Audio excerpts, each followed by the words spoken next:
qui est aussi là. Mais aujourd'hui, c'est l'ANAPI qui va prendre un peu plus le rôle pour vous présenter les secteurs d'investissement en RDC, comment parler de la manière dont les investissements en RDC sont sécurisés, comment rassurer les investisseurs qui sont intéressés par la République démocratique du Congo, quels sont les avantages que l'ANAPI a mis en place. Hier, j'en ai retenu quelques-uns et aujourd'hui, on aura plus de détails, ils pourront nous expliquer plus, nous donneront plus d'informations. On va commencer avec l'atelier Investir en RDC. Je vais appeler le DG de l'ANAPI, M. Bruno Chibaou, pour nous présenter les opportunités. Pourquoi investir en RDC?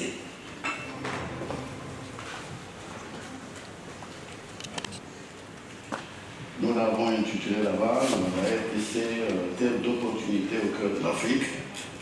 C'est vrai, c'est vrai, nous allons vous le démontrer tout à l'heure. On peut passer? Alors, DG, juste une petite chose, il y a pour échanger pour les débats, pour conduire les débats. Oui. Donc, je vais appeler les PCA de la CILAT pour modérer. C'est lui qui est le modérateur du jour. Pour modérer les ateliers avec les différentes agences. D'accord. Monsieur Kabeya Kanyoga.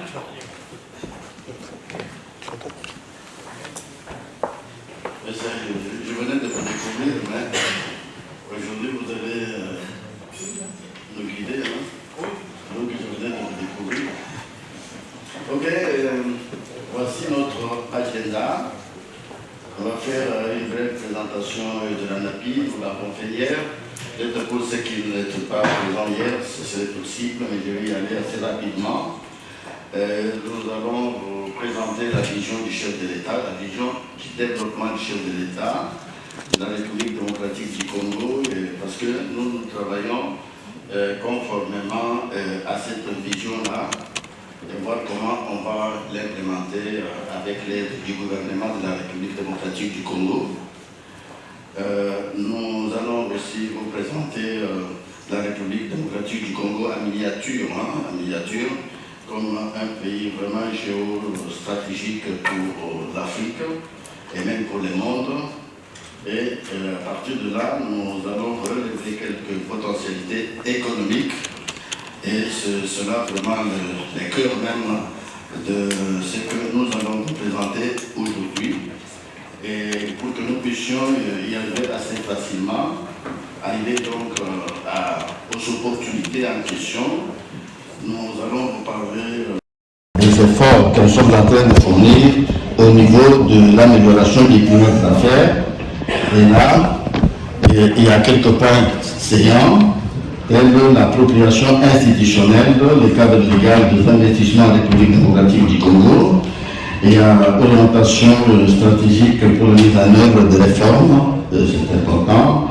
Il y a aussi les retombées des efforts d'amélioration du climat d'affaires chez nous, dans la République démocratique du Congo, la perspective de réforme et aussi la protection et sécurisation des investisseurs chez nous, en République démocratique du Congo, qui sera aussi probablement chez vous, ça sera chez vous, chez nous. Et aussi, nous allons parler des projets agréés au cours des investissements par l'ANAPI. Et cette fois-là, il y a des incitations que nous allons vous présenter, incitations accordées dans le cadre des avantages du code des investissements, qui est un régime général chez nous, et aussi de nombre de projets, coûts d'investissement et emplois à créer de 2019 à 2023. Ce n'est pas à créer, mais c'est déjà créé. Et expérience réussie en RDC Congo, et nous allons vous tirer une petite conclusion qui vous appellera à prendre la décision immédiatement, si c'est possible. Ok? Nous sommes une agence nationale de promotion des investissements en République démocratique du Congo. Et nous sommes placés sous la tutelle du ministère du Plan et de la coordination de l'aide au développement qui est dirigé par le vice-premier ministre et ministre du Plan, comme je l'ai dit, et le VPM, comme nous l'appelons d'ailleurs chez nous, Niembwe Guilain. Nous commençons par Guilain Niembwe. Alors, et puis, notre agence est instituée par la loi, que vous voyez là-bas, 004-2002, du 21 février 2002, portant code des investissements, et organisée par le DGEN numéro 09/33 du 8 août 2009, portant statut, organisation et fonctionnement de l'ANAPI. Cette loi a été aussi modifiée et complétée à ce jour par un autre décret portant mesure d'application, effectivement, numéro 12/044 du 1er novembre 2012. Donc c'est un cadre légal réel. Nous n'agissons pas en dehors du cadre légal de la République démocratique du Congo. Vous allez voir qu'il a 4 missions, comme je l'ai dit aussi hier, et je vous le rappelle.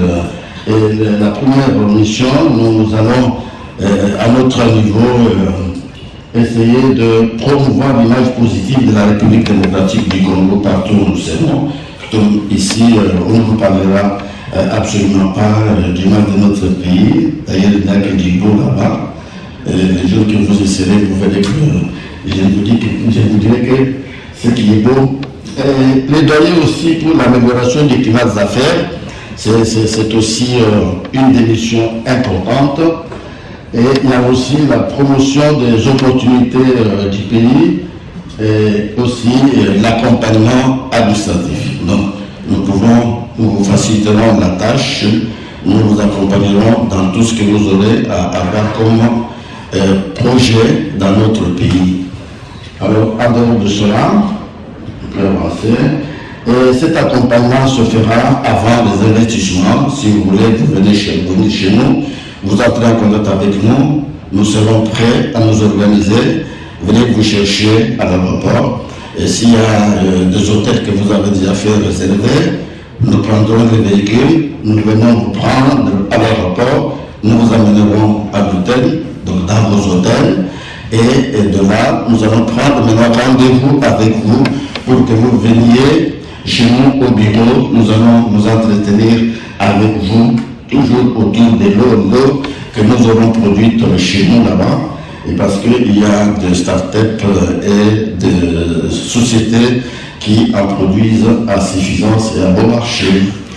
Et après, il y a pendant les investissements, dès que vous vous installez, nous serons avec vous, nous vous aiderons justement à vous installer, nous vous amènerons là où vous voulez vous installer, nous vous mettrons à l'aise tous les documents.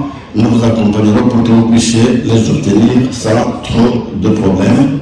Et maintenant, quand vous serez déjà établi, nous ne vous abandonnons pas, nous serons toujours avec vous pour voir comment vous évoluez, est-ce que vous avez des difficultés que vous rencontrez et comment nous pouvons vous aider à surmonter toutes ces difficultés pour que vous puissiez atteindre le résultat escompté.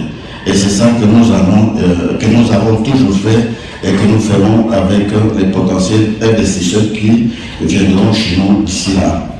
Et quand nous faisons tout cela au niveau de l'accompagnement, et je vais vous rassurer qu'on ne vous demandera rien du tout. Vous allez le faire, nous allons le faire gratuitement parce que ça va entrer dans le cadre de nos attributions. Si vous apprenez qu'il y a quelqu'un de l'ANAPI qui vous a accompagné et que vous arrivez quelque part, il vous demande des unités, dites-lui qu'on ne m'a pas demandé de faire ça, vous demandez les transports, non, ce n'est pas votre affaire, ça sera l'affaire de l'ANAPI. Donc nous allons le faire gratuitement. Alors voilà pourquoi nous vous demanderons toujours de respecter la procédure. La porte d'entrée, et là j'insiste, c'est l'ANAPI. Mais quand vous voulez entrer par la fenêtre, c'est votre affaire, hein, parce que cette fois-là, si on vous demande de trop commission de 150 millions de dollars quelque part, alors que vous ne pouvez investir que dans les 300 millions que vous avez prévus, et cette fois-là, ça sera votre affaire. Il ne faut pas aller raconter un peu partout qu'en République démocratique du Congo, il y a des tracasseries. Parce que vous n'avez pas respecté la voie obligée. Vous serez vous-même responsable de votre propre turpitude. Alors, vous comprendrez ça. Moi, je vous l'ai dit ouvertement. Ne dites pas, je suis passé par tel ministère, je suis passé par la présidence, je suis passé par tel qui connaît très bien le président de la République. Il est frère, il est ami, il est tout ça. Moi, je vous dis ici, en tant que directeur général de l'ANAPI, que vous ne pouvez passer que par l'ANAPI. Parce que nous professons l'amélioration du climat des affaires. Alors, si nous commençons à faire cela, c'est que nous serons en dehors de l'une de nos missions et cela ne nous permettra pas d'avancer et de vous encourager, vous qui devez venir chez nous aussi pour nous encourager, si vous voulez, à investir.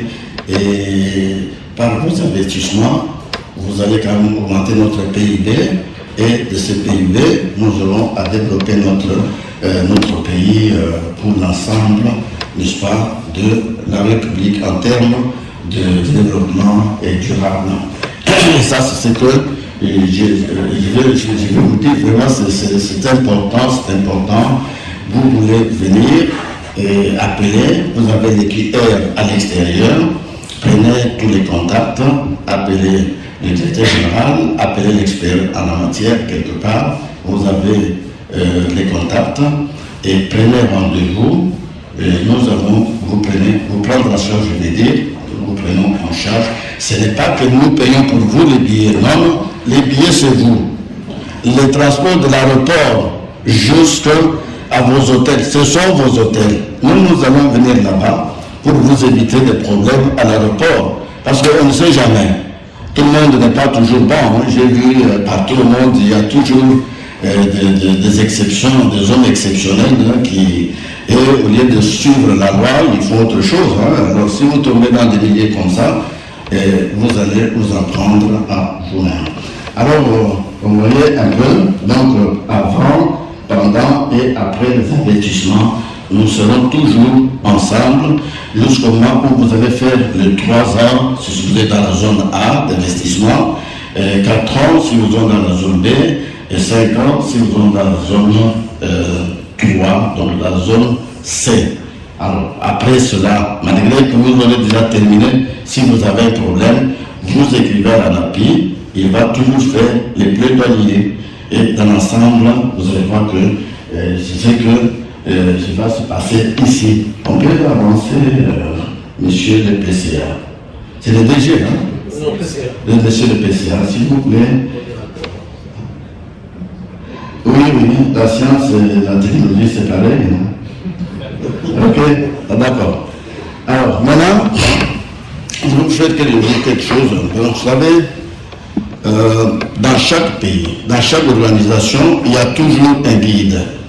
Alors chez nous, le guide, ou la boussole, si vous voulez, c'est le chef de l'État qui, après avoir parcouru l'ensemble de la situation de la République démocratique du Congo, il s'est dit, avec son gouvernement, que pour que nous puissions arriver à atteindre les résultats escomptés, c'est-à-dire le développement durable que nous voulons, la diversification de l'économie que nous voulons bien, la bonne gouvernance, l'homme lui-même qui sera au centre de tout cela, qu'est-ce que nous devons faire?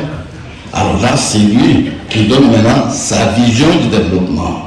Alors cette vision, comme vous allez le constater, je vous dis ça, ce n'est pas ce qui est là-bas, là, si vous voulez, hein, mais je vous dis, il voudrait créer au cœur de l'Afrique, parce que nous sommes au centre de l'Afrique. Si vous voyez, vous allez voir la carte tout de suite là-bas, nous sommes au centre, nous occupons une position véritablement stratégique. Nous disons que nous voulons créer un Congo, si vous voulez, une RDC forte, une RDC prospère, unie, et qui va piloter, qui sera, si vous voulez, aussi le moteur de développement pour l'ensemble de la République. Et c'est ça la vision que nous avons. Nous voulons bien piloter tous les autres pays d'Afrique vers le développement universel Et alors pour y arriver, il a créé des axes. Le chef de l'État, il a tracé des axes, et plus ou moins 5. Le premier axe qui n'est pas signalé là-bas, c'est que c'est d'abord l'homme, parce qu'il faudrait transformer l'homme congolais. Il est venu en 2008, il a trouvé l'homme congolais dans l'état où il était. Il s'est dit non, avec cet état, je n'aurai personne qui va m'accompagner convenablement vers les objectifs que je voudrais atteindre. Alors il s'est dit, je vais commencer par transformer positivement cet homme congolais. Alors, et pour le faire, il a créé à ce niveau de la présidence de la République ce qu'on appelle les CIM, cellules d'innovation et du changement de mentalité. Il a créé ça, ça fonctionne à temps plein, c'est-à-dire on tient des conférences pour montrer au peuple congolais comment il doit se comporter vis-à-vis des affaires publiques, vis-à-vis du bien commun. Et c'est ça, c'est ce que nous sommes en train de faire aujourd'hui. Il a créé aussi ce qu'on appelait une agence de prévention, de lutte contre la corruption. Il l'a fait, on appelle ça APC. Alors nous avons engagé une lutte certaine, où il a engagé une certaine contre la corruption. Vous-même, vous connaissez les désavantages de la corruption dans le processus de développement de n'importe quel pays. Alors, et après cela, je peux m'arrêter un peu là-bas, au niveau même de hauts fonctionnaires de l'État, agents et fonds fonctionnaires de l'État, je veux dire, vous avez constaté que nous avons même un code de bonne conduite, et c'est lui, le chef de l'État, Félix-Antoine Tshisekedi, qui a mis ça en place, et ça devient pour nous des guides, ce qui guide les peuples congolais à aller vers le développement durable. Et là, c'est au niveau du premier axe déjà tracé par le chef de l'État. Il y a aussi ce qu'on appelle la bonne gouvernance. Dès que vous avez un homme congolais nouveau, alors celui-là va s'occuper de la bonne gouvernance de la République démocratique du Congo, et il n'y aura pas cette fois-là beaucoup plus de déviations, parce qu'après il y aura la justice qui va s'insérer là-dessus. Et l'autre, troisième axe, il a proposé ce qu'on appelle la diversification de l'économie, parce que nous avons toujours vécu dans une économie rentière, une économie de consommation, et cette fois-ci, on a diversifié, n'est-ce pas, l'économie, on a étendu ça aux autres secteurs de la vie nationale. Et après, tout cela, c'est pour arriver à ce que nous appelons la croissance durable. La croissance durable est là. Et ce sont des axes assez importants par lesquels nous devons passer pour arriver au développement de la République démocratique du Congo, et que nous voulons bien un État solidaire. Nous disons solidaire pourquoi? Parce que nous ne pouvons pas seulement nous dire pour vivre, il faut travailler. C'est vrai, ça c'est le principe général, mais il faut aussi qu'on se dise qu'il y a des gens faibles naturellement. Alors, comme ils existent, et nous avons aussi des potentialités et des opportunités naturelles, ce qui est un don de Dieu. Alors, cette potentialité peut être répartie de manière équilibrée entre les gens. Alors, au cas où vous avez étudié, normalement, vous avez votre diplôme et vous n'êtes pas engagé, qu'est-ce que nous allons faire? L'État congolais va mettre aussi à votre disposition quelque chose pour que vous puissiez aussi subvenir à vos besoins pendant le moment de votre chômage. J'apprends d'ailleurs qu'ici en Europe, il y a des gens qui ont étudié mais qui n'ont pas d'emploi, mais qui à la fin de chaque mois bénéficient quand même de quelque chose. Pourquoi nous ne pouvons pas aussi le faire chez nous, où nous avons suffisamment aussi de potentialités, même si ce n'est pas encore très bien transformé en potentiel, en fait en richesse. Nous envisageons faire aussi de même un jour les pauvres qui sont en train de circuler, parce que peut-être nous, État congolais, nous n'avons pas su les encadrer. Nous sommes aussi obligés de les aider à un certain moment donné. Voilà pourquoi nous sommes en train d'envisager un État solidaire, un État solidaire. Et voilà, ce sont les axes qui puissent nous permettre d'arriver aux objectifs que nous voyons là. Il nous a assigné pour son deuxième mandat. Et il y a la création de plus d'emplois, il y a la protection et stabilisation du pouvoir d'achat. Alors, je pense que ça pose un peu de problème ici, j'espère que vous me suivez très bien. Il y a la sécurisation du territoire national. Vous savez que nous sommes attaqués, c'est vrai, nous parlons ici de partenariat en termes intra-africain. Nous l'avons aussi nous en avons parlé la fois passée à Tunis, intra-africain. Et quand nous disons intra-africain, c'est-à-dire que nous ne pouvons pas nous piloter de par la tête. Et là, ça n'ira pas. Et par les deux, je veux dire, tel pays africain qui attaque un autre et crée un climat malsain pour que les choses ne puissent pas marcher dans ce pays-là. Et ça, c'est ce que nous, au sein de notre Afrique, nous ne voulons pas que cela arrive. Mais malgré cela, chez nous, en République démocratique du Congo, nous sommes en train de nous préparer en cela et faire de telle sorte que les climats des affaires soient toujours favorables malgré la présence de quelques poches de résistance chez nous, à la République démocratique du Congo. Il y a la diversification de l'économie, je l'ai dit. Il y a la garantie de l'accès aux soins.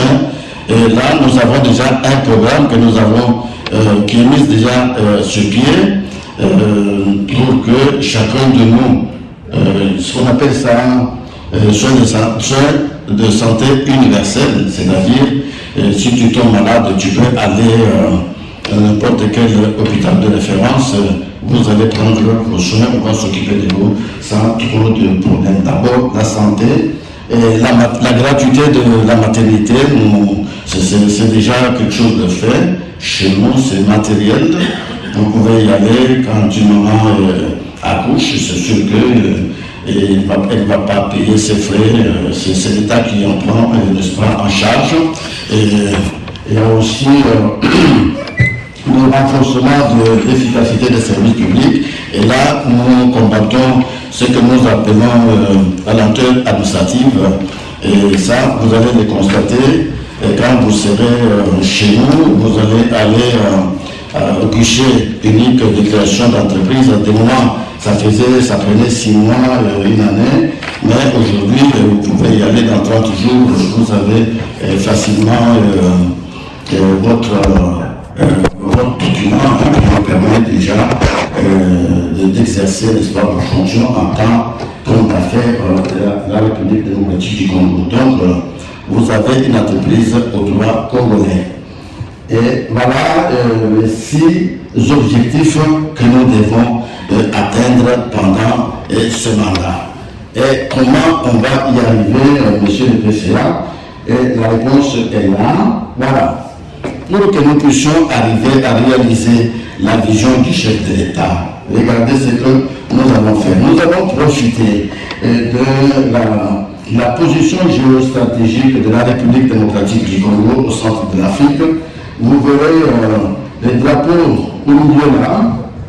Vous savez, Frantz Fanon disait, c'était un Algérien bien connu, et il disait que l'Afrique avait la forme vert, dont la cachette se trouve où? En République démocratique du Congo. Effectivement, si vous avez une arme dont la cachette n'obéit pas, c'est fini, hein? Vous n'allez pas faire quelque chose, on va simplement vous prendre et vous tuer. Mais là-bas, il faudrait que la cachette travaille, hein? Et c'est ce que nous sommes en train de faire. Regardez tout ce que nous avons comme position avec tous les corridors. J'en ai parlé hier, mais vous allez constater côté nord, corridor central, corridor de Dar es Salaam, hein, il y a le corridor aussi de Neira. Tous ces corridors entrent en Afrique en passant par Tanzanie, là-bas c'est Kenya, et la Mozambique, mais ça doit nécessairement arriver en République démocratique du Congo. Ça doit nécessairement arriver en République démocratique. Et de la République du Congo, ça sort. C'est pour dire tout simplement que dès que vous vous installez chez nous, en République démocratique du Congo, c'est que vous avez beaucoup d'aides. Hein. Vous pouvez voler à gauche, à droite, au nord, au sud, à l'est, à l'ouest, nord-est. Alors, avec vos affaires, si vous n'allez pas simplement vous intéresser aux 5 millions d'habitants de la République démocratique du Congo, il y a lieu de voir, comme vous le constatez là-bas, les 9 pays frontaliers, et vous aurez des aides à gauche, vous pouvez aller là-bas, ça va nous faire pratiquement des 250 millions de consommateurs potentiels. Donc nous sommes un pays vraiment qui est au centre, si vous voulez, des affaires en Afrique et même dans le monde. Donc c'est mieux de venir. Vous n'allez pas vous dire, même si vous voulez produire autant de bouteilles, si vous voulez vendre de l'eau, vous pouvez produire autant de bouteilles d'eau. Si vous ne savez pas le faire consommer chez nous, il y a possibilité d'aller dans le pays voisin grâce aux accords que nous entretenons, aux rapports que nous entretenons avec eux. Vous allez là-bas vous vendre, vous revenez, entre-temps, vendez aussi chez nous. Vous avez toutes ces opportunités-là. Et voilà, je passe un peu. Pour vous dire que nous avons une position géostratégique très importante et je vous invite à venir un jour visiter, même si vous ne voulez pas investir, mais venez d'abord voir, examiner un peu et vivre matériellement cette position-là, ce que ça peut avoir comme conséquence sur les affaires que vous voulez investir chez nous. Voilà. Le président, merci de m'aider. Il y a les potentiels économiques de la RDC. C'est là l'importance de ce que nous allons dire aujourd'hui. Vous allez me suivre très bien, avec beaucoup d'appétit. Hein? Avec beaucoup d'appétit, vous allez suivre, parce que vous allez finalement manger les jours là-bas. Nous sommes d'abord au niveau du secteur agricole. Pourquoi nous commençons par le secteur agricole? Parce que chez nous, le chef de l'État nous a dit ceci. On a trop parlé de mines en République démocratique du Congo. Mines, c'est vrai, nous avons vécu des mines. Vous allez le constater un peu plus tard, il y a un tableau là-dessus. Alors, mais ça ne pouvait que constituer ce que nous appelons une économie rentière, une économie de consommation. Maintenant, nous voudrions qu'on fasse la revanche du sol sur les sous-sols. Vous savez, avec les mines, je peux toujours vous le dire, nous avons trop de problèmes sur notre dos ici en tant que Congolais. Il y a des gens qui viennent qui le tuent juste pour que vous puissiez avoir des téléphones que vous avez là. Maintenant, nous disons, d'accord, pour le moment, faites tout ce que vous voulez, mais maintenant, nous allons aller du côté de l'agriculture parce que c'est abondant chez nous. Regardez ce qui va se passer chez nous du point de vue de l'agriculture et l'agroalimentaire. Alors, nous tournons, n'est-ce pas, vers l'agriculture, l'élevage, la pêche et le développement rural plutôt que de dépendre des importations extérieures. Et regardez, généralement nous vous parlons, si vous voulez, de 80 millions d'hectares de terres arables. Mais aujourd'hui, nous vous parlons de 51 millions d'hectares de terres arables. Ce qui signifie qu'il y a 29 millions d'hectares de terres arables déjà en occupation. Alors, si vous ne faites pas attention, vous viendrez un jour, vous ne saurez pas où investir parce que ça va maintenant aller plus vite parce que les conditions deviennent suffisamment améliorées pour que vous puissiez venir et pour que beaucoup de viennent investir dans les domaines agricoles. Voilà, 51, ce n'est plus comme à l'époque 80 millions. Donc retenez déjà cela. Et nous avons aussi 4 millions d'hectares de terres irrigables.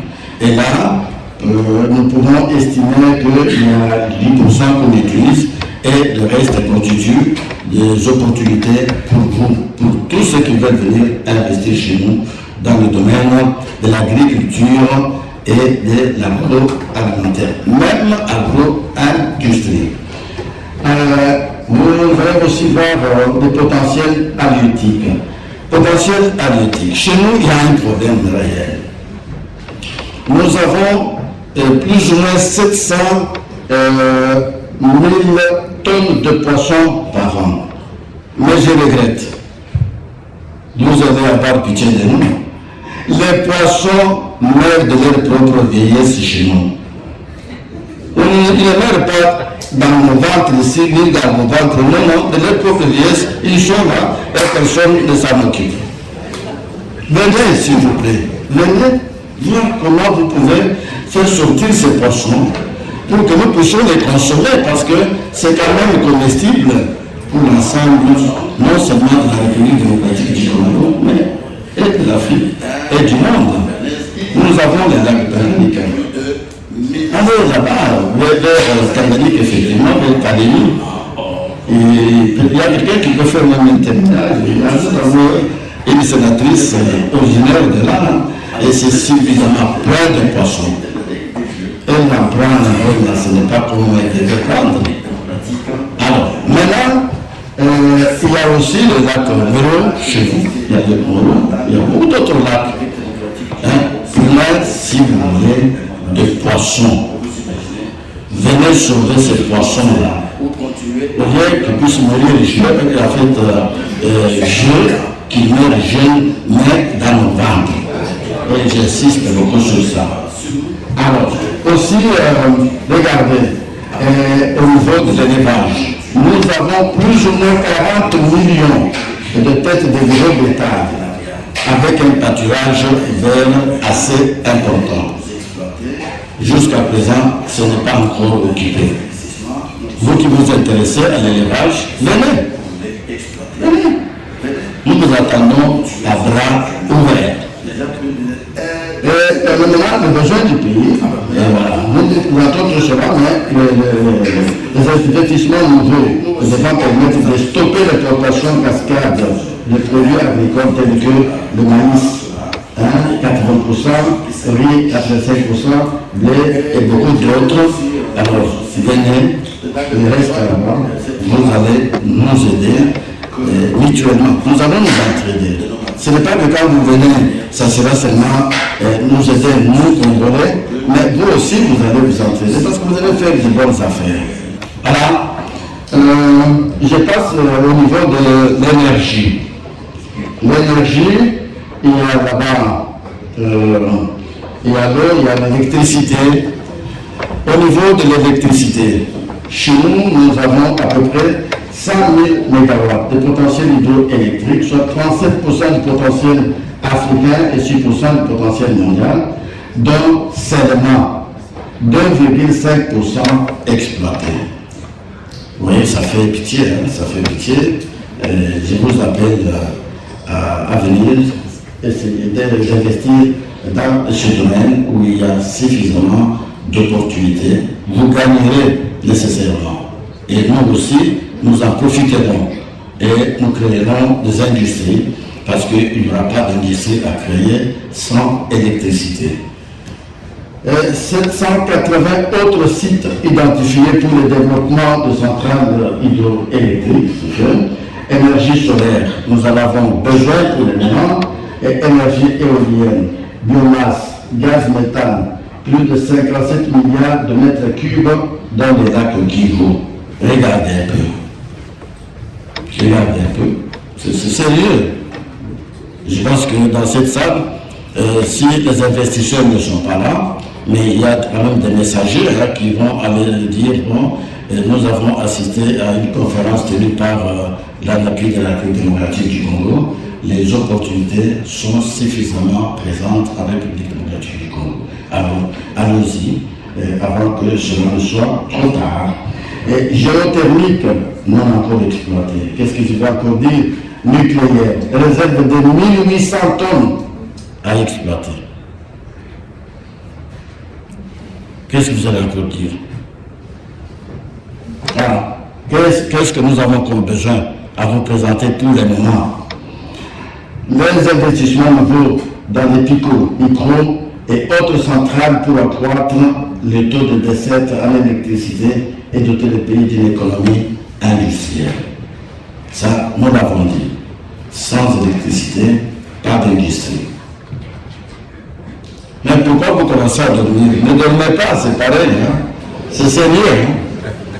Parfois, ça fait pitié, mais c'est sérieux. Nous vous présentons ce que nous avons comme opportunité. Et maintenant, il y a le secteur de télécommunications. C'est un sous-secteur chez nous. Télécommunications. Faible taux de pénétration de la téléphonie mobile, soit 44,5% en 2018. Faible taux de pénétration de l'Internet, soit 16,21% en 2018 toujours. Taux de pénétration du mobile est de 12% en 2018. Seulement 4 opérateurs de la téléphonie mobile et un seul dans la téléphonie fixe. Seulement 14 fournisseurs d'Internet. Nécessité de la numérisation des formalités administratives. Faible système de paiement électronique. Nécessité. Ce sont les problèmes que nous avons. Ce sont les problèmes que nous avons et auxquels nous sommes affrontés. Et nous voudrions bien que ce problème soit résolu avec votre intervention en tant que potentiel, investisseur potentiel dans ce domaine-là. C'est le domaine de nouvelles technologies, de l'information et des communications.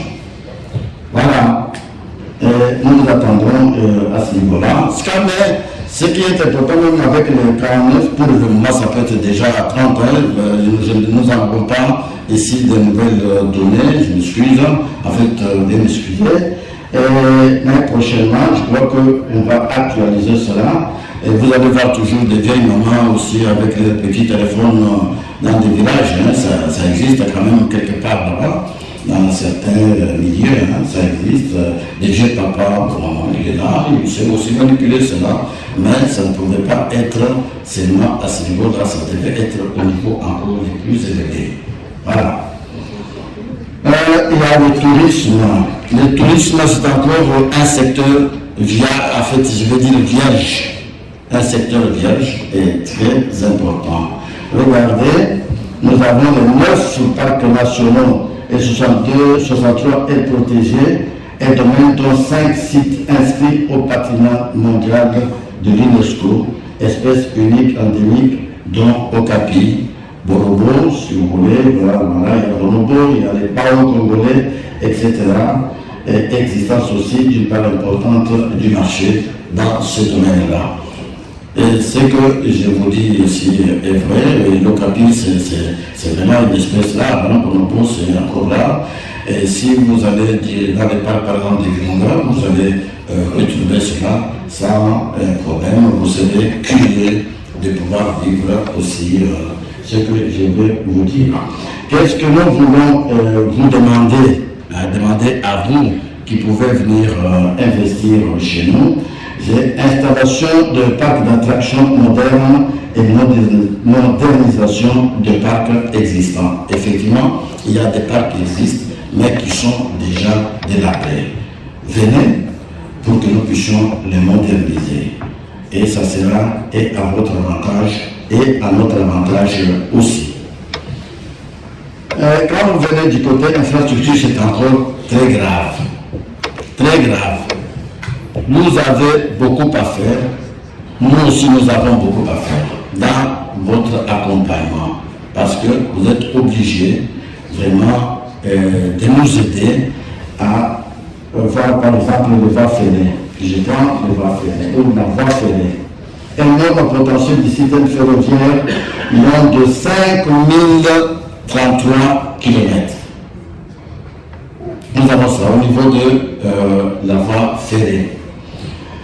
Au niveau de la voie maritime, fluviale et lacustre, nous avons déjà 16 238 km à baliser, laguer et exploiter. Les potentialités sont là. Les opportunités sont là. Parce que j'ai pu vous dire, je crois qu'on va parler au niveau de besoins, mais j'ai pu vous dire qu'au niveau même de 5000 km au niveau de voie ferrée, et même au niveau de 16 238 voies maritimes, fluviales et lacustres, je crois qu'on n'a pas dépassé 20%. de ce que nous devrions faire.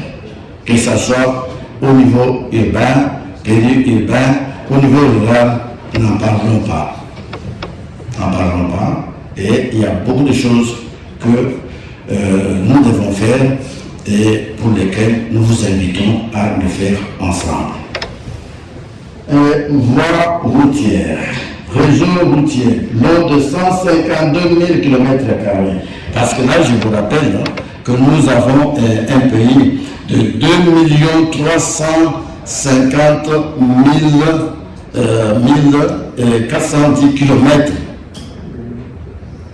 je veux dire, kilomètres carrés de superficie. Vous vous imaginez un peu, ça prendrait facilement la Belgique 80 fois, la Belgique que vous voyez ici, vous qui êtes ici, c'est 80 fois la République démocratique du Congo. La France, c'est, je crois, dans les 50 000 fois la République démocratique du Congo.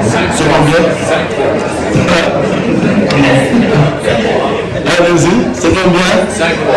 5 fois, c'est bien. Non, disons quand même 5 fois. Alors, dites-moi un peu. La République démocratique du Congo, quand vous imaginez, c'est un vaste territoire, hein, c'est vraiment continental. Hein, c'est continental. Et quand vous voyez les 152 000 km, c'est déjà beaucoup, c'est déjà beaucoup. Venez, nous n'avons pas fait, je crois, plus de la moitié. Hein, venez pour le reste, ça va nous faire quelque chose. Alors, route d'intérêt général, 58 déjà. Kilomètres, route d'intérêt local ou piste rurale, 80 000 km, route provinciale. Tout est déjà calculé. Tout est déjà calculé. Si vous venez, dites-moi, je voudrais me mettre sur la route nationale numéro 1, numéro 4, numéro 5, ou combien. Ok, nous signons des contrats et au moment opportun, vous entrez en fonction, vous commencez à travailler. Maintenant, qu'est-ce que nous avons comme besoin? Alors, de la réhabilitation, il y a la réhabilitation, la modernisation, c'est ce que nous cherchons en fait. Il y a la réhabilitation et modernisation des infrastructures de base pour une meilleure amélioration du niveau de l'activité économique et l'intégration interprovinciale. C'est ce que nous cherchons. Voilà. Ici, nous sommes venus représenter les potentiels et les opportunités. C'est ça que nous avons voulu vous montrer et c'est là que nous sommes. Ne somnolez pas du tout. Si vous voulez somnoler, je vais vous demander de vous mettre debout juste pendant 1 minute. Mais je sais que vous êtes très fort, jusqu'à présent vous n'êtes pas fatigué. Alors, nous sommes au niveau des assurances. Hier, il y en a qui nous a parlé des assurances, mais pour nous, en tant qu'agence de promotion des investissements, nous nous occupons de tous les secteurs de la vie et même des sous-secteurs. Et nous pourrons vous en parler en attendant peut-être que l'approfondissement vienne de l'ARC à un certain moment donné. Alors c'est un marché qui est tout à fait libéralisé depuis 2016, ça existe. Volume de primes émises en 2018 inférieur à 70 millions de IST et 320 millions en 2023. Déjà ça a augmenté terriblement, soit un taux d'accroissement de 378. Et hier, les DG, je crois, avant de l'ARC, vous en avez parlé, c'est formidable comme réalisation dans ce domaine-là. Opérateur actuellement sur le marché, il y a 2 sociétés de réassurance, 3 sociétés d'assurance et 26 entreprises de courtage. Voilà. Alors, part de marché existante pour les nouveaux investisseurs, c'est suffisant. Donc, il y a encore quelque chose à faire et beaucoup de choses à faire au niveau des assurances en République démocratique du Congo. Si vous voulez venir ouvrir aussi une maison d'assurance, faites-le, une maison de courtage, faites-le, vous serez alors bien acquis. À besoin, c'est l'arrivée, par exemple, de courtiers, opérateurs spécialistes, assurés spécialisés, assisteurs et experts en évaluation de risque. Voilà. Nous allons déjà vers la fin. La santé, et ça, je vous ai déjà parlé de ce que nous sommes en train aussi d'entreprendre là-dedans, mais nous avons encore besoin de vous pour que la couverture santé universelle que le chef de l'État a mise à notre disposition soit réellement implémentée pour que la gratuité de la maternité soit chose faite et de manière pérenne. Il faudrait maintenant que vous veniez aussi chez nous investir dans le secteur, par exemple, des constructions de centres de santé, des hôpitaux généraux de référence, et que vous veniez aussi doter notre pays de beaucoup d'équipements pour la construction de différents hôpitaux qui puissent permettre au peuple congolais et aussi à vous-même pendant que vous serez là. Il ne faut pas toujours, quand vous êtes en République démocratique du Congo, vous tombez malade, vous prenez votre avion, vous venez ici. Non, non, vous tombez malade. Vous avez votre centre hospitalier. Soyez toujours là-bas, que vous soyez soignés là-bas, de telle sorte aussi que nous ayons confiance en l'œuvre que vous avez mise en chantier. C'est tout ce que vous devez faire. Et ne faites pas quelque chose un peu semblable au grand centre, mais faites quelque chose réellement en termes de grand centre, de telle sorte que même votre famille, quand elle tombe malade, que vous soyez soigné là-bas, il ne faut pas dire non, ma famille va être soignée en Belgique et que ici c'est pour les Congolais. Non, non, nous vous prions de faire cela, prochainement. Alors, et je vais terminer par le secteur bancaire. Nous en avons aussi parlé hier, je pense bien. Nous avons déjà 15 banques en 2021, depuis 2021. Il y a 71 coopératives d'épargne et de crédit, 21 institutions de microfinance. Qu'est-ce que nous cherchons tout de suite là-bas? Devant vous, nous avons besoin de création de banques de développement agricole. C'est important. Parce que nous avons besoin de financement en ce qui concerne l'agriculture. Nous avons besoin de ça. Ça coûte trop cher chez nous. Et si vous venez avec ce genre de banque, vous ne manquerez pas de nous aider à aller de l'avant dans le secteur agricole et secteur agroalimentaire. Alors, industrie. Il y en a beaucoup parce que nous avons parlé déjà de 12 ans qui sont des secteurs prioritaires chez nous. Au niveau maintenant de l'industrie, mise en place de la politique d'élection des zones économiques. Et l'industrie est déjà là, oui, mise en place de la politique d'élection des zones économiques spéciales. Alors, regardez un peu comment les choses vont se passer. Nous avons déjà 6 zones industrielles. Regardez, il y a la zone ouest, zone sud, zone centrale, zone est, nord, tout ça, pour ça, vous savez lire. Et vous voyez la carte, c'est bien situé, tout ce qui est déjà organisé. Du côté Kinshasa, il y a Maluku, il y a Sélé, du côté Okatanga, il y a Kisushi, il y a Kinsénéré. Je crois qu'il y a quelqu'un qui connaît bien les Katanga là-bas, qui connaît Kinsénéré, c'est où, Kisushi, c'est où, et Moussine, c'est où. Du côté sud du Bangui, peut-être qu'il y a Mbaka, là-bas, au moins moi je connais, il y a Koulézi.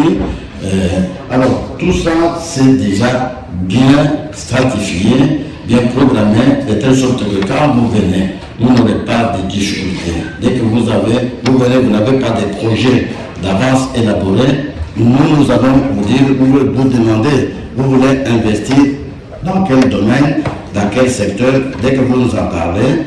Alors, nous vous donnons toutes les informations possibles et nous allons aussi à notre niveau vous proposer, par exemple, des projets. Vous proposez des projets. Si vous acceptez, vous travaillez et puis maintenant, vous venez les déposer et nous voyons comment nous devons vous accompagner pour que vous puissiez arriver à mettre sur pied ce que vous voulez faire.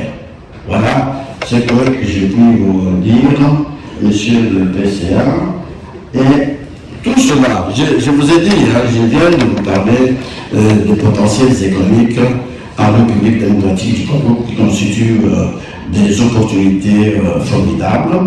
Mais pour que vous puissiez venir tranquillement investir, il y a une condition sine qua non pour nous.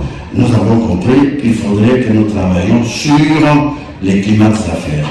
Les climats d'affaires, c'est capital. Il ne faut pas que vous veniez dans un pays où vous ne savez pas même si vous acceptez d'investir, mais vous ne savez pas gagner ce que vous devez gagner. Même notre partenariat pourrait à un certain moment donné être rompu. Nous avons commencé à travailler très sérieusement sur le processus de l'amélioration du climat des affaires, là-bas, pour que vous soyez à l'aise. Alors, qu'est-ce que nous avons fait? Je vous ai déjà parlé de ça. Il y a appropriation institutionnelle, je vous en ai parlé, et le président de la République se fait lui-même le champion du climat des affaires. Lui-même. Il contrôle ça à partir de la présidence de la République. Il y a là-bas ce que nous appelons la cellule du climat des affaires à la présidence de la République. Nous travaillons avec cette cellule-là et par cette cellule, il est en train de suivre ce que nous, au niveau de la NAPI, nous faisons et il est en train aussi de suivre ce qui se fait sur le terrain. Alors il a toutes les informations à chaque minute et si on constate que quelque part il y a quelque chose qui ne cloche pas et il est prêt à téléphoner monsieur le directeur général à NAPI, attention parce qu'il y a ceci, il y a cela à tel endroit. Et il est véritablement le champion du climat des affaires. Et nous avons créé des champions aussi à chaque niveau, si vous voulez, au niveau de la primature. Nous considérons Madame la Première ministre comme championne aussi, et parce que là où elle est, elle a aussi des responsabilités de suivre assez efficacement comment se passe le processus de l'assainissement du climat des affaires.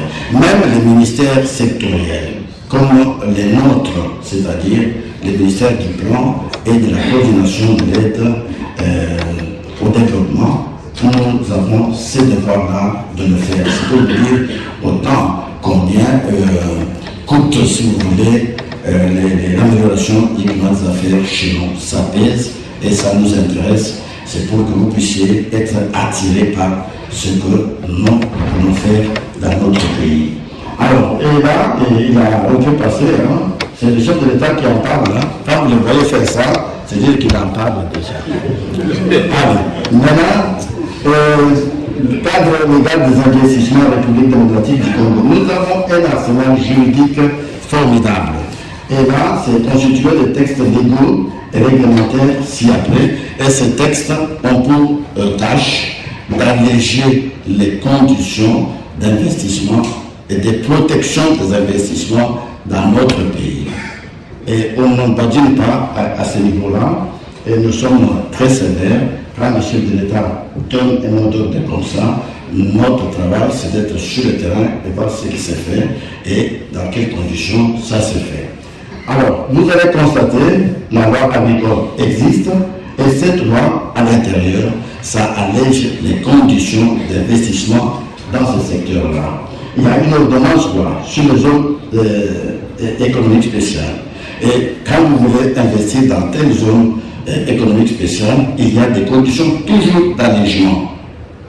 Toujours d'allègement en votre faveur. Ce n'est pas en faveur du peuple congolais, en votre faveur en tant qu'investisseur. Parce que ce que vous allez faire, ça va nous profiter. Et maintenant, il y a la loi fixant les avantages et facilités accordées aux investisseurs opérant dans les zones économiques spéciales. Je le dis, il y a aussi la loi sur la libéralisation du secteur de l'électricité. Bon, à l'époque, c'était monopolisé, c'était la SNEL. Pour le moment, vous pouvez venir et vous passez par les guichets uniques, vous créez votre entreprise de droit congolais et vous vous dites, je vais investir dans l'électricité. Vous venez, vous faites tout ce que vous pouvez vous organiser selon la loi congolaise et à ce moment-là, vous vous mettez déjà au travail. Et nous avons vraiment besoin de ce genre d'initiative, de ce genre de projet en République démocratique du Congo. Code minier, en fait, code minier, c'est la même chose. Toujours sur le segment ADG, ordonnance sur la promotion de l'entrepreneuriat et les startups. Les startups, par exemple, chez nous, c'est formidablement développé. Et moi, je viens de Paris, je devais prendre part à Francotech Business France, à marche du sommet de la francophonie. Nous avons, nous, en appui, amené là-bas 8 startups. De jeunes filles savantes, des jeunes garçons savants et qui sont dans des domaines divers. Quand ils vous expliquent ce qu'ils sont en train de faire, vous vous dites, mais il y a des jeunes, il y a des talents en République démocratique du Congo, il y a des talents en Afrique, hein, et parfois que l'on ne sait pas encadrer. Maintenant, nous, en API, nous avons pris la décision d'encadrer ce genre de talents et nous les amenons un peu partout. Ils cherchent aussi un peu de financement pour pouvoir recevoir ce qu'ils ont comme ingéniosité. Merci. Nous passons par des codes du numérique. Je ne peux pas compter les tout là-bas, mais sachez simplement que nous avons un arsenal juridique important pour pouvoir alléger les conditions d'investissement de potentiels investisseurs en République démocratique du Congo. On peut passer, il y a même l'assurance tout, et ça y est déjà là-bas. Alors, regardez un peu ce que nous avons comme orientation stratégique pour la mise en œuvre de réformes. Voilà, qu'est-ce que nous voulons faire en fait chez nous? Nous avons dit que nous avons un problème, par exemple, de la lenteur administrative. Hein. Nous avons ça, un problème au niveau du paiement des taxes, au niveau du paiement des impôts, à tous les niveaux presque. Nous avons pensé qu'il faudrait tout numériser pour pouvoir éviter les catastrophes dues souvent au marcoulinage dans certains secteurs de la vie. Il faut que tout soit contrôlé. Nous avons vraiment eu des cas tout à fait concrets de numérisation au niveau de la DGI par exemple.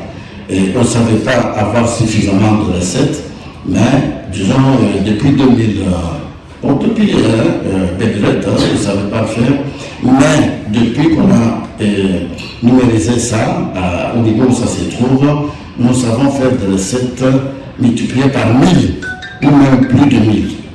Même pas plus de 1000. Ça fait des recettes terribles. De GDA, la même chose. Donc les services publics sont aujourd'hui générateurs de véritables recettes qui contribuent aujourd'hui à la relance, n'est-ce pas, de notre économie. Alors, vous allez voir, simplifier, dématérialiser, renforcer la transparence des procédures administratives, simplifier la fiscalité de pouvoir, c'est ce que je viens de vous dire ici, et vous dire si vous voulez, moderniser la justice commerciale, améliorer la résolution des litiges commerciaux. C'est ce que nous sommes en train déjà de faire chez nous, améliorer la concertation, la communication et le suivi sur les réformes, dialogue public-privé. Nous avons instauré ça et nous en avons fait, si vous voulez, notre cheval de bataille. Et ça nous aide effectivement. Et nous estimons que si jamais vous m'écoutiez et que vous étiez en mesure de nous apporter suffisamment des investisseurs, je crois que les Congos seraient véritablement, comment on peut appeler ça, le ciel, hein? On va vivre au ciel et au paradis, plutôt que de parler au ciel. Paradis. Voilà, monsieur le PCA. Voilà. Pour le travail que nous sommes en train d'abattre, au moment où nous parlons, au niveau du climat des affaires, il y a véritablement beaucoup d'investisseurs qui viennent chez nous. Voilà pourquoi nous avons comme devise, nous disons, investir en République démocratique du Congo, c'est maintenant. Et ce n'est pas nous qui le disons. Regardez les agences de notation internationales, comment ils nous cotent ou elles nous ont coté, regardez très bien. Voilà. Il y a les Modus, vous voyez d'abord, de CA. Ça, c'est parler des côtés. Hein. Nous sommes terriblement très bien cotés. Vous allez voir les standards World, très bien cotés, et Bluefield, très bien cotés, et cela nous donne la crédibilité terriblement. Vous n'avez pas dit que non, ce n'est pas nous qui nous cotons, nous avons été cotés quelque part. Nous ne savons pas quels ont été les critères, mais nous disons c'est que nous avons très bien, nous sommes en train de très bien travailler sur les plans de l'amélioration de la croissance économique d'ailleurs, en train d'évoluer de manière croissante. C'est ainsi que nous avons fait confiance. Même au niveau international aussi, et regardez le Fonds monétaire international. Regardez, c'est que nous avons déjà, le fonds nous a déjà promis combien 1,52 milliard de dollars américains. Et le Fonds monétaire international ne donne pas n'importe comment, hein, c'est après avoir fait des études sérieuses, hein, et nous avons trouvé que nous sommes devenus aussi très sérieux. C'est aussi que nous vous donnons d'abord 1,52 milliard. Ils nous donnent ça un peu par étapes, hein, de 2 millions, 202 millions, de 200 millions, et troisième étape va venir avec les 750 millions sur les 1 milliard. Voilà. Voilà. Est-ce que vous allez dire que non, nous sommes en train de tromper? Nous ne trompons pas quand même. Nous vous disons la vérité. Venez, vous allez voir que vous ne serez pas déçus. Et voilà. Acceptation et adhésion de la FDC à l'initiative Contact with Africa du G20. Ce sont des choses qui ne se faisaient pas à l'époque, donc avant le chef de l'État actuel, la Félix Antoine Tshisekedi. Ça ne se faisait pas. Mais aujourd'hui, ça se fait. Donc, bravo à lui. Nous l'appelons champion du grand affaire. Voilà. Maintenant, il y a l'intégration de la RD Congo. Monsieur le PCA, vous n'avez pas constaté qu'il y a l'intégration de la RD Congo au processus de l'accord. C'est très important ça. Hein? Oui, parce qu'à l'époque, ça ne se faisait pas. Maintenant, nous sommes intégrés là-bas. Ça ne se faisait pas. C'est-à-dire qu'il y a lieu que vous ayez confiance en la République démocratique du Congo. Vous allez voir que vous allez prospérer, même individuellement, même en tant qu'entreprise. Et nous aussi, nous avons prospéré en tant que République démocratique du Congo et aussi en tant que peuple congolais. C'est important ça. Et voilà. Qu'est-ce que je voulais encore vous dire regardez un peu là-bas, ça je voulais que tout soit vu. Hein. En juin 2023, l'agence Bloomfield a affirmé la notation des BD de la RD Congo et rehaussé la perspective positive. Voilà, c'est déjà un témoignage vivant. Maintenant, monsieur le PCA, vous pouvez toujours continuer à m'aider. Allez, voyez, nous avons vu le cadre institutionnel, nous avons vu arsenal juridique, mais il y a aussi des réformes que nous avons entreprises. Et au moment où nous parlons avec vous, je n'ai pas fait allusion à ça, nous nous sommes déjà retrouvés au niveau du comité du groupe thématique climat des affaires, promotion des investissements et partenariat public-privé. Nous nous sommes retrouvés, nous avons déjà pondu ce qu'on appelle une feuille de route du climat des affaires. Nous avons étudié beaucoup de réformes et nous avons déjà envisagé plus ou moins 99. Maintenant, sur les 99, nous sommes en train d'étudier. Jusqu'à présent, nous avons retenu plus ou moins 17. Alors, avec les 17, une fois mise en application, alors chez nous, ce serait un tout petit peu les grands paradis. Et le reste, nous sommes en train de travailler aussi là-dessus. Et nous sommes maintenant devenus aussi des champions dans les réformes, juste dans les buts d'alléger les charges de potentiels investisseurs. Alors, maintenant, ici, il y a aussi des perspectives de réformes que nous envisageons. Et ça, ce n'est pas pour prendre aussi suffisamment de temps, même si vous commencez à s'honorer. Il ne faut pas s'honorer si vous êtes congolais. Alors, ici, il y a création d'entreprise. Il y a création d'entreprise. Regardez en bas. Nous avons maintenant commencé à créer des entreprises en ligne. Entreprises en ligne à partir de la Belgique, plus particulièrement de Bruxelles. Vous pouvez créer une entreprise de droit congolais à partir d'ici. Vous venez seulement chez nous pour investir. C'est ça le projet que nous avons. Nous avons aussi des problèmes de nouveaux codes de l'urbanisme. C'est important. Nous avons là-bas ce qu'on appelle le FONAP. qui existe déjà et qui aura besoin de vous au niveau de l'habitat. Il y a l'environnement général des affaires. Il y a prise de mesures d'application du code du numérique. Actuellement, le numérique est lié à NTIC, au ministère du NTIC. À l'époque, c'était un ministère à part entière. Aujourd'hui, c'est lié au ministère de nouvelles technologies, donc poste et nouvelles technologies de l'information et communication. Alors, vous avez constaté cela, nous sommes en train de travailler aussi là-dessus. Il y a la révision du code des investissements, ça c'est mon travail à moi en tant que DG de l'ANAPI. Nous voulons réviser ça, ça fait 22 ans que ça existe. Et nous-mêmes, nous avons dit, après appréciation, après examen, nous avons dit qu'il faudrait réviser cela, et toujours en faveur de l'allègement de charges de potentiels investisseurs. Il y a beaucoup de choses que nous avons constatées à l'intérieur et nous sommes en train de travailler. Nous avons déjà organisé des cafés à tous les niveaux, d'abord au niveau provincial, au niveau au niveau national aussi, et aujourd'hui au niveau de ce que nous appelons nos conseils d'agrément, le conseil d'agrément de l'ANAPI.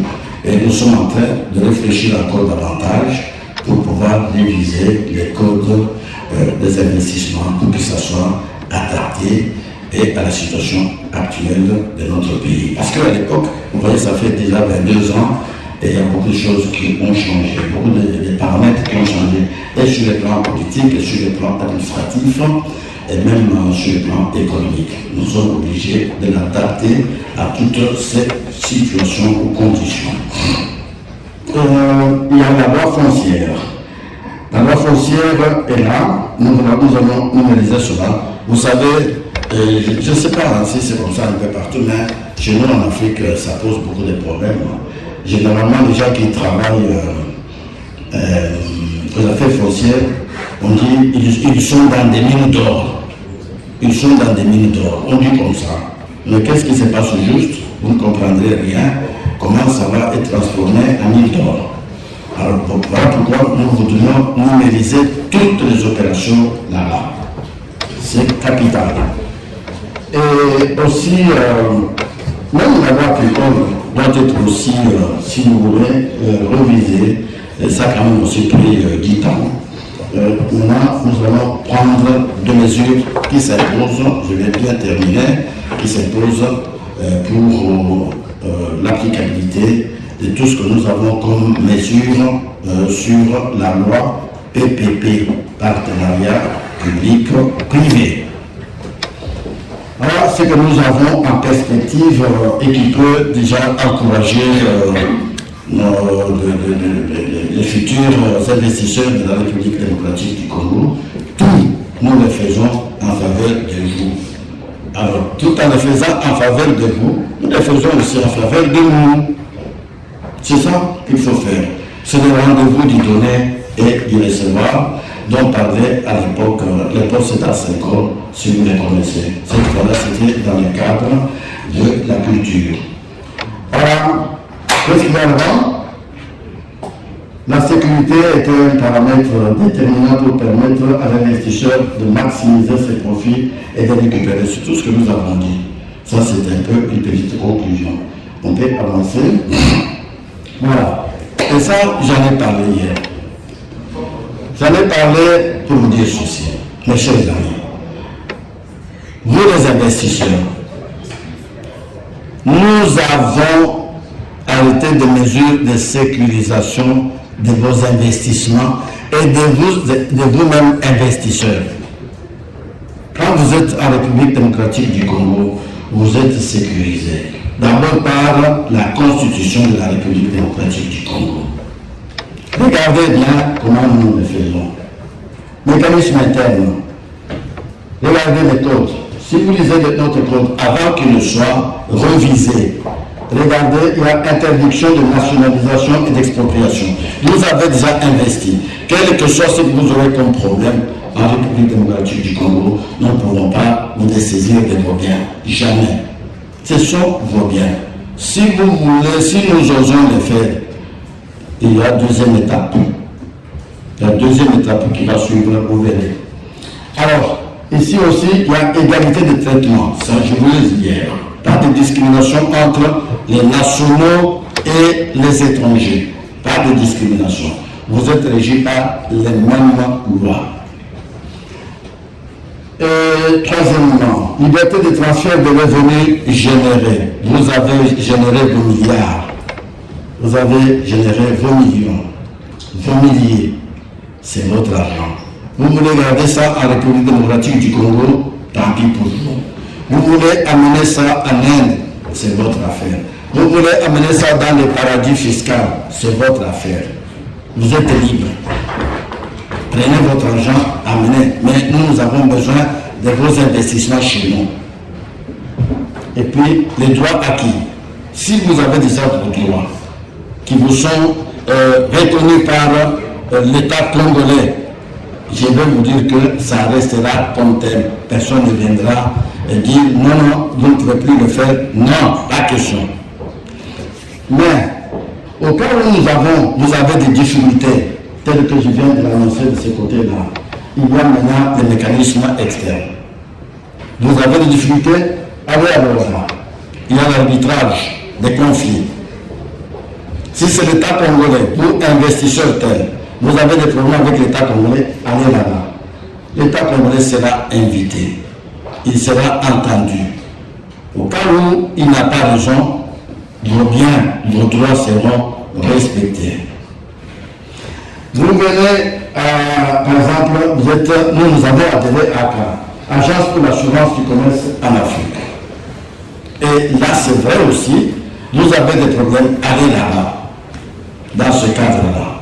Allez là-bas, que ce soit un particulier congolais, que ce soit l'État congolais, vous serez jugé là-bas. Tous les conflits seront arbitrés de ce côté-là. C'est aussi une garantie pérenne pour vous investisseurs. Soyez, ce n'est pas à faire, si vous connaissez bien l'histoire de notre pays, en 1972, il y a eu ce que l'on a appelé la zélialisation, du temps du maréchal Mobutu.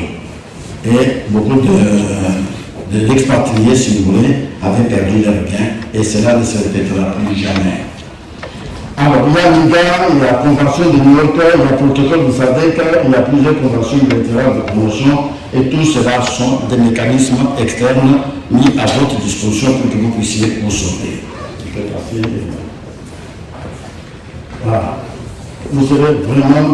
Et voilà les projets qui sont agréés au code, si vous voulez. Si vous êtes agréé au code, il y a des incitations que vous avez là-bas. Il y a, par exemple, des avantages que vous aurez. Il y a des exonérations, hein. Par exemple, vous voulez importer vos engins, vous voulez construire votre usine, votre industrie, vous avez besoin de matériel quelconque, vous avez besoin des engins. Alors, vous voulez bien importer cela, nous en appui. Vous nous établissez tout simplement une liste. Nous allons décider, après avoir reçu ce que nous appelons l'arrêté interministériel. Vous nous donnez votre liste, nous l'étudions nous-mêmes et nous vous disons, nous allons vous exonérer. Même si c'est à 3 milliards, nous allons vous exonérer. Vous le faites. Alors, sur le droit, par exemple, je dis avantages douaniers, on exonère, et avantages fiscaux. Vous allez en bénéficier, parafiscaux, vous en bénéficierez aussi, et vous avez une certaine garantie qui vous sera accordée. Voilà ce que nous faisons. Mais maintenant, je voudrais ici vous dire quelque chose. Vous avez bénéficié de tout ceci. C'est bien bon, mais l'État congolais, qu'est-ce qu'il va faire? L'État congolais va aussi vous imposer certaines conditions. Parce que quand nous allons vous agréer, vous aurez ce que nous appelons l'arrêté interministériel. Dans cet arrêté, il y a le coût, vous allez signaler votre coût d'investissement, vous allez signaler votre chiffre d'affaires. Vous allez savoir que Ici, vous devez employer les Congolais. Engagez les Congolais chez vous là-bas. Mais quand vous les engagez, on va aussi vous demander de les former. Quand vous allez les former, vous allez aller un peu en profondeur pour ce qu'on appelle l'échange des techniques, par exemple. Je veux dire ceci concrètement. Vous avez importé vos engins. Ces engins vont être utilisés par les techniciens. Les techniciens, effectivement, peut-être qu'ils seront venus de chez vous. Alors, vous allez former aussi les techniciens sur place. Vous les formez et vous les aussi formez à la maintenance et vous leur assurez qu'il y aura des pièces de rechange. Parce que nous avons toujours peur, nous avons connu une situation un peu catastrophique depuis les années, je crois, 78, avec la sidérurgie de Mabuku. Ils sont venus, je crois, ce sont les Anglais qui sont venus avec des machines terribles. Ils ont dit c'était pour investir dans le secteur de métallurgie. Alors, qu'est-ce qu'ils ont fait? Ils sont venus avec leurs techniciens. Ils ont commencé à travailler. Chez nous, ils n'ont pris que des gens qui pouvaient piloter leurs machines. Le reste, ce n'était pas leur affaire. Je crois une année après, tout était tombé en panne. Et aujourd'hui, les machines sont là, immobilisées depuis plus de 20 ans, ou même de 40 ans. Ça y est toujours là, on ne sait même pas ce qu'on doit en faire. Ça pose un petit problème. Voilà pourquoi nous voudrions que cela soit de cette manière. Même l'environnement doit être tout simplement aussi protégé. C'est important. C'est ça que nous allons vous demander par rapport aux exonérations que nous allons vous faire. Voilà le nombre de projets, coûts d'investissement et emplois à créer. Regardez dans le secteur agricole et foresterie, 24 projets déjà, avec les coûts que vous voyez, et emploi 2100, industrie, la même chose, ça vous savez dire vous-même. Et voilà que nous sommes en août 2024, nous sommes simplement à 38 302 emplois. Mais c'est beaucoup déjà, hein, c'est quelque chose, déjà. Maintenant, parce que chez nous, même si vous avez 10 emplois, voilà, 10 emplois, ça nous fait quelque chose, déjà. Voilà. Maintenant, on peut avancer, et là, c'est le Sac Story. Sac Story de la NAPI, regardez, il y a suffisamment de parties, en fait, qu'est-ce que je veux dire, des projets que nous avons agréés au cours des investissements. Regardez tout ça. Ah oui, je constate que nous avons oublié un grand hôtel à Kalini. La promotrice est là, non? Nous avons oublié. Anapi, nous avons oublié. Commençons aussi à insérer ça, c'est important. J'étais là, j'ai vu. Et ça continue à fonctionner normalement. Si vous voulez à l'académie, il y a la promotrice quelque part là-bas, et elle a construit quelque chose de formidable. Là, on dirait que c'était construit. Elle est la fille du pays, elle a construit là-bas, très bien. Et ça va, ça fait déjà la beauté de Kalini, déjà là-bas. Tout ça, c'est nous qui nous avons appelé. Tout, c'est la NAPI. C'est-à-dire que nous ne badinons pas. Venez, vous serez aussi parmi les Sac Story. Venez avec ça. Est-ce que c'est la fin? Oui, c'est la fin. C'est la fin, alors vous avez constaté. Applaudissez un peu.